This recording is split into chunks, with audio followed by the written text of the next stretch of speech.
મિત્રો પોલીસ બનવા માંગતા તમામ ઉમેદવારો માટે ખૂબ જ ખુશીના સમાચાર જે છે એ આવી ચૂક્યા છે, જેના વિશે આપણે આજના આ વિડીયોની અંદર વાત કરવાના છીએ. ગુજરાત પોલીસ દળમાં નવી ભરતીની જાહેરાત કરવામાં આવી છે. કઈ કઈ પોસ્ટ માટે કેટલી જગ્યાઓ માટે ભરતી કરવામાં આવશે એના વિશેની સંપૂર્ણ માહિતી આપણે આજના આ વિડીયોની અંદર જોવાના છીએ. મિત્રો, HNGU study point YouTube channel દ્વારા તમને પોલીસ ભરતીની તમામ માહિતી સૌપ્રથમ અને સચોટ રીતે પૂરી પાડવામાં આવે છે. ભવિષ્યમાં પણ આવી તમામ માહિતી મેળવવા માટે ચેનલને અત્યારે સબસ્ક્રાઇબ કરી લેજો. તો હવે શરૂ કરીએ આજનો આ વિડીયો. તો તમે જોઈ શકો છો ખુશીના સમાચાર, નવી પોલીસ ભરતીની જાહેરાત. ગુજરાત પોલીસ દળમાં નવી ભરતી કરવામાં આવશે. જો ભરતી ક્યારે કરવામાં આવશે, ઓફિશિયલ પરિપત્ર જે છે એ એનો આવી ગયો છે. ક્યારે અને કેટલી પોસ્ટ માટે ભરતી કરવામાં આવશે એની સંપૂર્ણ માહિતી આપણે આજના આ વિડીયોની અંદર જોઈશું. તમે જોઈ શકો છો એની અંદર જે ભરતી કરવાની છે એ આ પ્રમાણે છે. પોલીસ મહાનિરીક્ષક, નાયબ પોલીસ મહાનિરીક્ષકની એક જગ્યા પર ભરતી કરવામાં આવશે. પોલીસ અધિક્ષકની 4 જગ્યાઓ પર ભરતી કરવામાં આવશે. બિન હથિયારી નાયબ પોલીસ અધિક્ષકની 12 જગ્યાઓ માટે ભરતી કરવામાં આવશે. બિન હથિયારી પોલીસ ઇન્સ્પેક્ટરની 50 જગ્યાઓ. વાયરલેસ પોલીસ ઇન્સ્પેક્ટરની 20 જગ્યાઓ.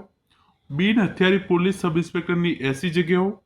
વાયરલેસ પોલીસ સબ ઇન્સ્પેક્ટરની 30 જગ્યાઓ.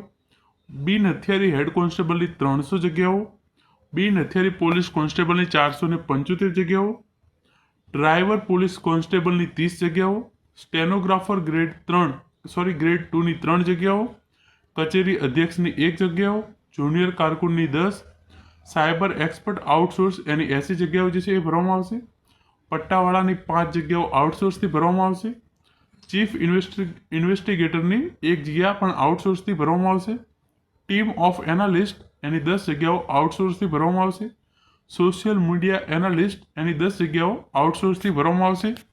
પછી ડાર્ક વેબ એનાલિસ્ટ એની 10 જગ્યાઓ જે છે એ પણ આઉટસોર્સથી ભરવામાં આવશે. માલવેર ડેવલપરની 4 જગ્યાઓ જે છે એ આઉટસોર્સથી. પછી ફિશિંગ એક્સપર્ટની 4 જગ્યાઓ અને સર્વેલન્સ ડેટા એક્સપર્ટની 4 જગ્યાઓ, એમ કુલ 8 જગ્યાઓ જે છે એ આ બંનેની થઈ અને આઉટસોર્સથી ભરવામાં આવશે.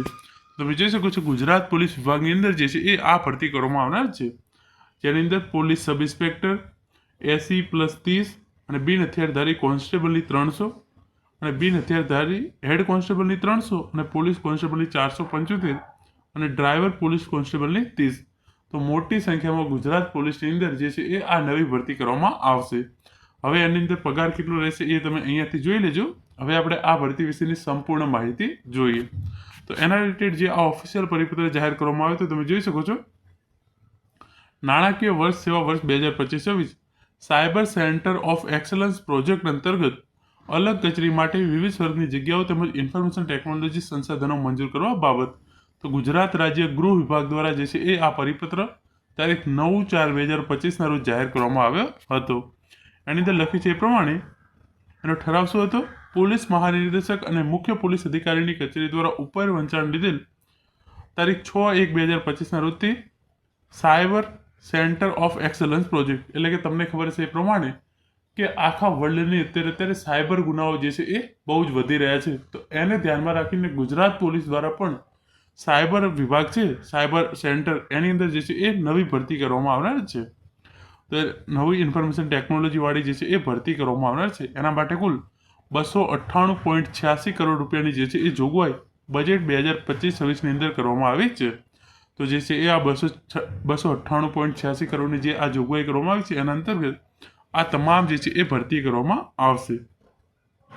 પુખ્ત વિગતોના પુખ્ત વિચારણાના અંતે વર્ષ 2025-26ના અંદાજપત્રમાં cyber centre of excellence project અંતર્ગત અલગ કચેરી માટે વિવિધ વર્ગની તેમજ ઇન્ફોર્મેશન આઈટી સાધનો મંજૂર કરવા માટે કુલ 1186 જગ્યાઓ પર જે છે એ ભરતી કરવામાં આવશે. તો તમે જોયું ઉપર આપણે જોયું એ પ્રમાણે કુલ ગુજરાત પોલીસ વિભાગની અંદર નવી 1186 જગ્યાઓ પર જે છે એ ભરતી કરવામાં આવશે.